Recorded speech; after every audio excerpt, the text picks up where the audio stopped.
Important point అండి. Face చేయగలవా అంటే స్వతహాగా నేను ఫేస్ చేయగలనండి. కాకపోతే ఇక్కడ మీరన్నది నిజమేనండి. రాజకీయాలులో చాలా మార్పులొచ్చాయండి. అయితే మొన్న నాన్నగారికి ట్రీట్మెంట్ అవుతున్నప్పుడు ఒక డాక్టర్ గారు ఒక విషయం చెప్పారండి. అది నాకు బాగా నచ్చిన విషయం.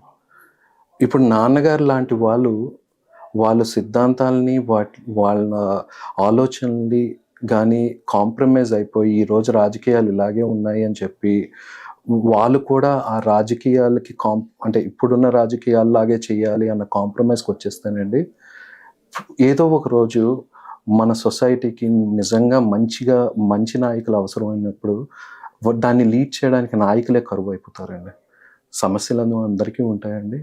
అయితే నాన్నగారిలాగా ఆ సమస్యల్ని నాన్నగారు చూసినట్లుగానే ఆయన కోణంలో చూసుకుంటూ ఆహ్, నిజాయితీగా ఎందుకు ఉండలేరు రాజకీయ నాయకులు?